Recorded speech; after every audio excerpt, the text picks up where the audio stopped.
Test 1, Section 1. You will hear a woman being interviewed by a market researcher in a health club about her membership of the club. First, you have some time to look at questions 1 to 5.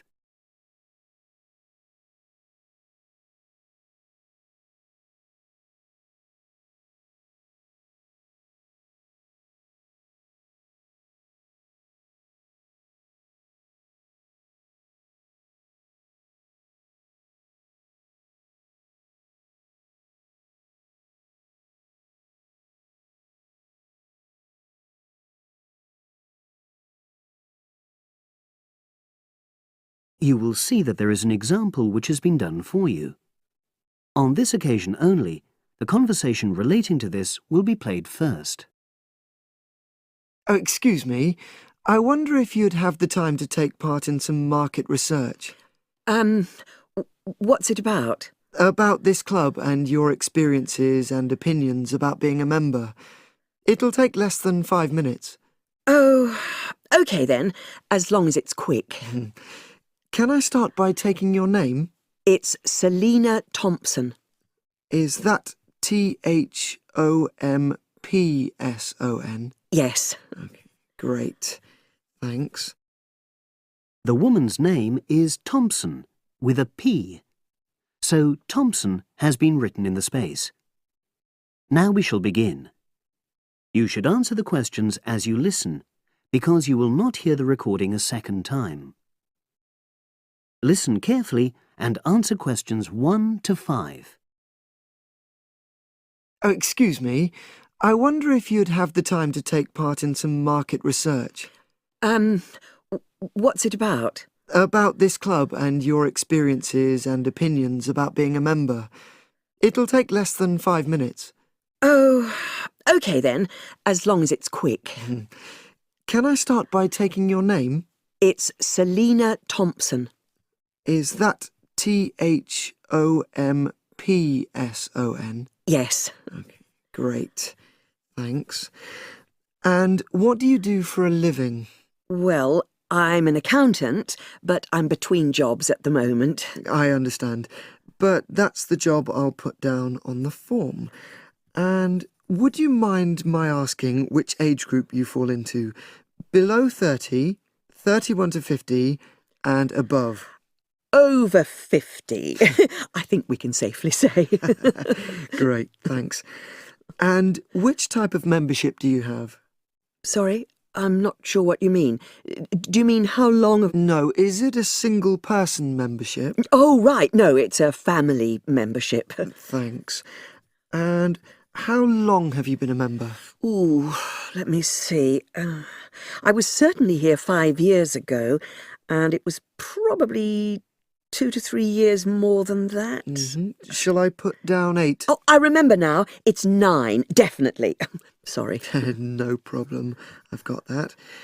And the last question in this first part is, what brought you to the club?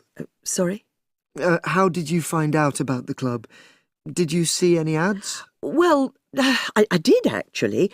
But I have to say I wasn't really attracted to the club because of that. It was through word of mouth. So you were recommended by a friend? Actually, my doctor.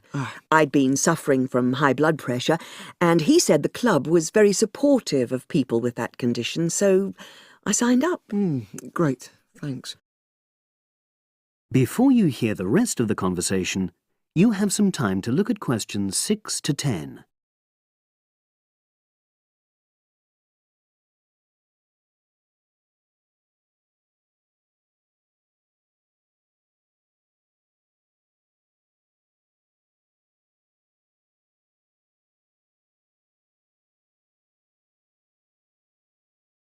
Now listen and answer questions 6 to 10. Now, for the second part of the form, I want to ask a bit more about your experience of the club. Sure. How often would you say you use the club? It varies enormously, depending on how busy I am. Of course. But on average, per month?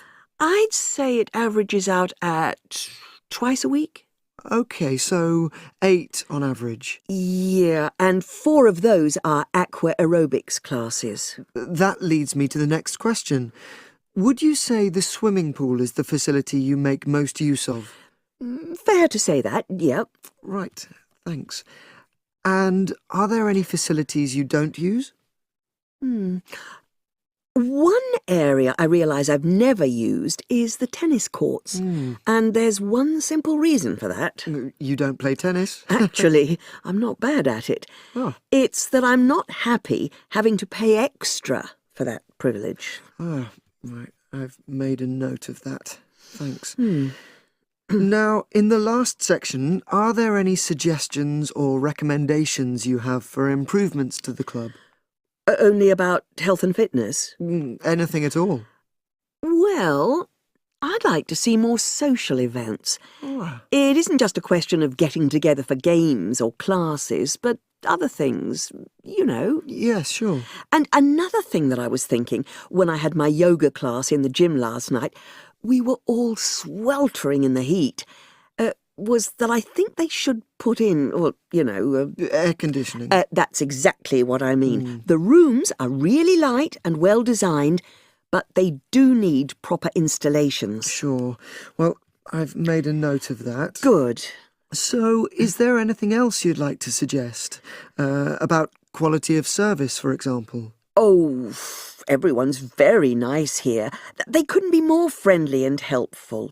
Oh, but I tell you what, it's a shame the restaurant isn't open in the evening on Saturday, and Sunday as well, for that matter. Oh. So, the club should... Open it later on those days. OK. Well, thank you very much. That's all the questions I have. That is the end of section 1. You now have half a minute to check your answers.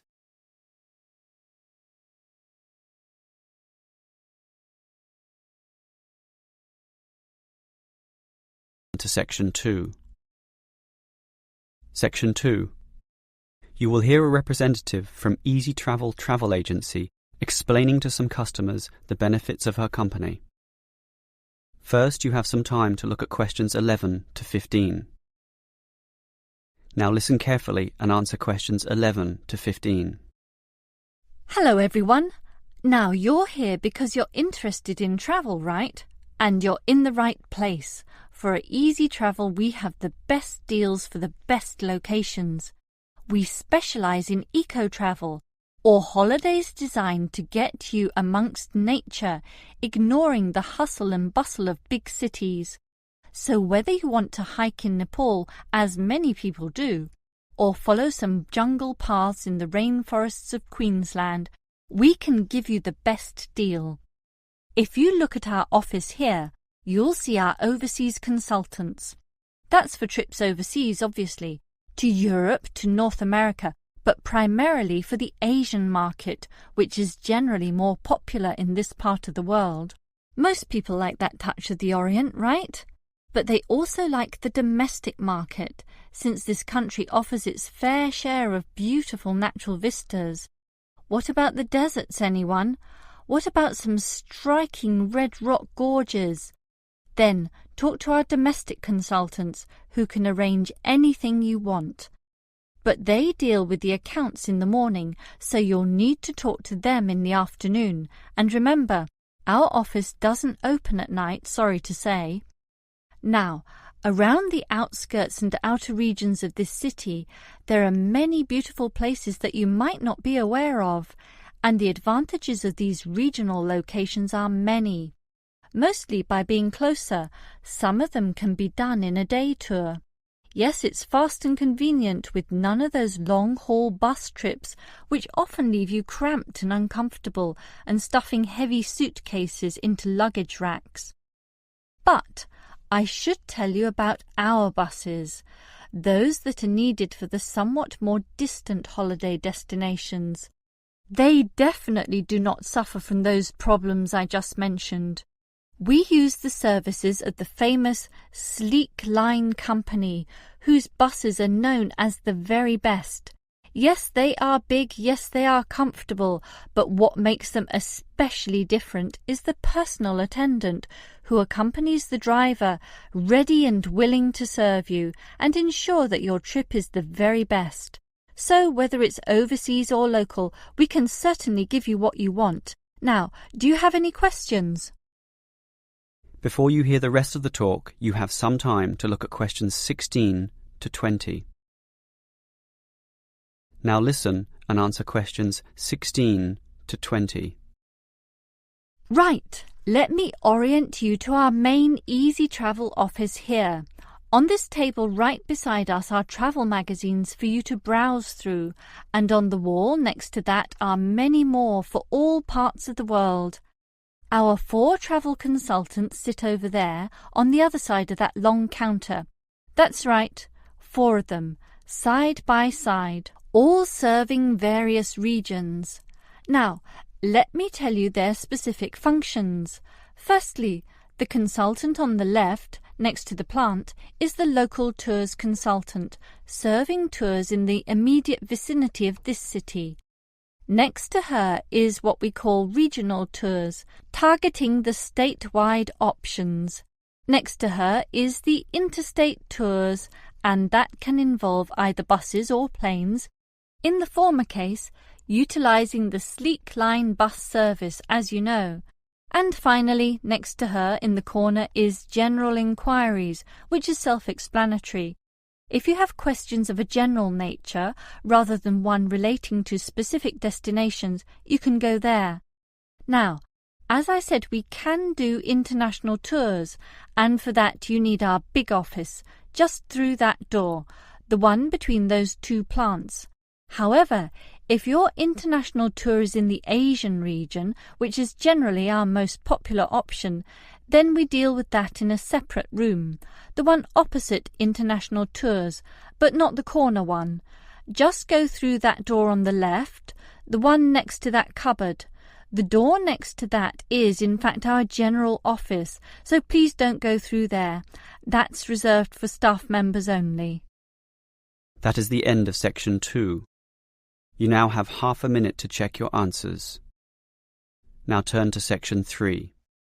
Section 3. You will hear 2 students, Sam and Liz, discussing their university orientation program. First, you have some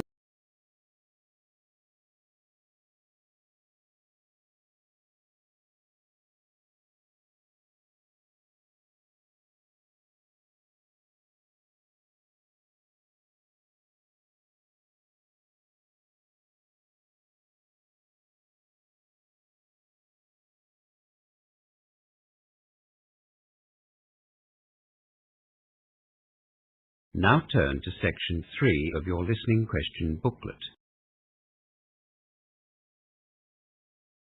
Section 3. In this section, you will hear 2 students discussing the early childhood tutorial they are going to present. First, look at questions 21 to 26.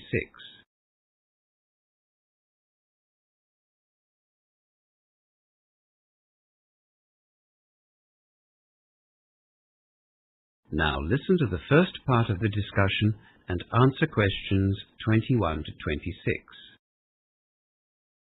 I don't suppose you've come up with an idea for our tutorial presentation, have you? Well, as a matter of fact, I have. I thought we could talk about the obvious differences we see between the sexes as children grow up. Do you mean the differences we see between males and females as a result of the way they are brought up? No, I mean the differences that exist from birth. That sounds like a lot of work, Rose. Not really. Do you remember in our first early childhood lecture, we were given a list of differences which were observed in male and female babies and toddlers in the UK? I wasn't here for the first 2 weeks of the semester, remember? I had problems getting my passport. Oh, that's right. Well, it was really fascinating. A group of behavioural scientists in England selected 100 children to observe over a very long period, 20 or 25 years. They were brought up in families who treated girls and boys in the same way, no special treatment for either of the sexes. They observed their play and their reactions to various situations. Set up little tests, I suppose. How old were the children? The first observations were carried out when the babies were only a few hours old. They concluded that girls were more sensitive to touch than boys at that early age. How did they end up with that conclusion? Well, the lecturer didn't go into detail. I think he just wanted to get our interest, whet our appetite. There were lots of tests and observations done from soon after birth, right through to their early 20s. I thought we could investigate some of the case studies and then present the results in the tutorial. Well, that's a good idea, Rose. It'll be interesting, but it will also give us the chance to collect information for our end-of-term assignment as well. It'll also be a good opportunity to check out the resources available in the library. I haven't had the chance to spend much time there yet. Have you? The last 4 weeks have just been so busy. And of course, I had to catch up on the 2 weeks that I missed. I haven't had the chance either. I've heard that the library research staff are really willing to help out. Well, we can find out if that's true or not. We'll need to make an appointment to see them. Apparently they're in high demand. We only have 2 weeks to prepare for this tutorial, so I think we should definitely start as soon as we can. Let's see the tutor this afternoon and tell him about our plan. If he agrees, we can get started on our research. Okay, I'll go and see the tutor. You can make a booking at the library. Rose goes to the tutor's office to discuss the topic for their tutorial. Before listening to the rest of the conversation, look at questions 27 to 30.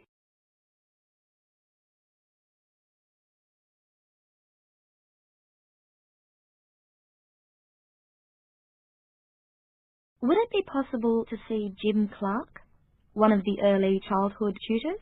May I ask what it's about? We have to get approval for our tutorial topics in EC 101. Yes, I thought it might be about that. Unfortunately, Jim had to go to Sydney this week, but he has given me some specific questions to ask about the tutorials.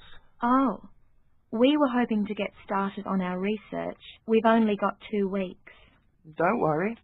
Jim's phoning in twice a day. If you give me the details, I can give you an answer by tomorrow morning. That's great. We are planning to present some case studies that were undertaken by a group of... Hang on. I just need a few short details. Let me see. I have to write down what the subject of the tutorial is. Okay. I guess the topic is gender and when the sexes start to act differently. So, is it about how male and female children are different? What can I write here, next to topic? Well, what about how the sexes differ? Okay, I'll put that down as your topic. Jim also wants to know the aim of your tutorial. Well, there are 2 aims, I suppose. The first is to show how they differ, but the other point we want to make is that the differences are innate, not learned. To show that differences between the sexes are innate, not learned. Right, that's the hard part. Now I need to know the date, time and room of your tutorial. It's in 2 weeks. Let's see. That'll be Tuesday the 26th at 11 a.m. We are in room B1203. And do you need any AV material? What does AV mean? Audio visual. You know, TV, video, tape recorder, overhead projector, that kind of thing. I hadn't thought of that. Guess we'll need an overhead projector. We haven't really started planning our tutorial yet. We just wanted to get initial approval from Jim. Never mind. You can always cancel the projector if you don't need it. Jim will phone in the morning. Do you want to come and see me then? Or I can phone you if you like. I have a lecture from 8 to 10 tomorrow morning, so I'll drop by after it finishes. Right. I'll see you then. That is the end of section 3. You now have half a minute to check your answers.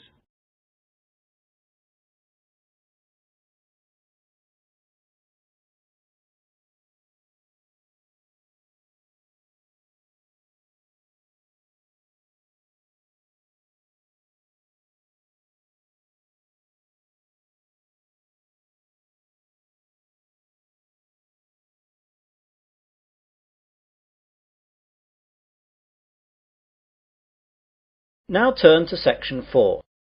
Section 4. You will hear part of an Earth Sciences lecture.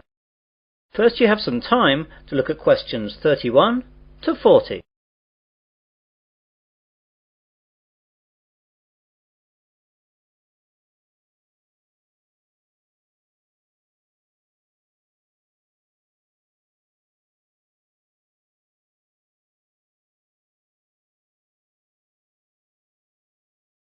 Now listen carefully and answer questions 31 to 40.